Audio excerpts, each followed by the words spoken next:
ভালো করে মাছগুলো, কী মাছ এগুলো, ইলিশ মাছ একটু ছোট, ভালো করে কেটে নুন হলুদ মাখিয়ে, আজকে কি করার ইচ্ছা, আজকে বাইরে হালকা হালকা বৃষ্টি হচ্ছে তাই ভাজা খাবার খুব ইচ্ছা হচ্ছে, তাই এগুলো আমি এখন ভালো করে তেলে, এই যে তেলটা সর্ষের তেল কিন্তু ভালো করে গরম হওয়ার পরেই মাছগুলো ছেড়ে দিয়েছি একেবারে। দেখতেই পাচ্ছ টকবক টকবক করে তেলটা ফুটছে, তার মধ্যে লেজা ডাগা সব ভালো করে এগুলো ভাজা হচ্ছে, দেখতেই পাচ্ছেন। বেশি তেল দেওয়া হয়ে গেছে, যেহেতু তেল দিয়ে গরম ভাত ভালো করে মেখে পেঁয়াজ লঙ্কা দিয়ে খাবো, তার জন্য। দেখতেই পাচ্ছেন, ভালো করে দেখাচ্ছি টকবক টকবক করে তেলটা কেমন ফুটছে।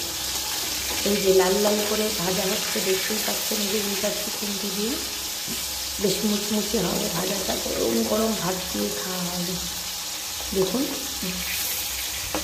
পুরো লাল হয়ে গেছে, গরমের বাষ্পে ক্যামেরার মধ্যেও এসে পড়ছে। এরকম লাল লাল হয়ে যাওয়ার পরেই তুলে নেবো মাছগুলো, এখনও ভাজা চলছে, দেখতেই পাচ্ছেন। এই যে পুরো দেখছেন মুচমুচে টাইপের হয়ে গেছে। একটু কড়া ভাজাই করলাম, কেননা আমাদের বাড়িতে বেশি কড়া ভাজাই খায়। এখন ভাজা চলছে, এরপরে ভাজা হয়ে গেলে তুলে দেবো, দিয়ে গরম গরম ভাতেতে আহা আহা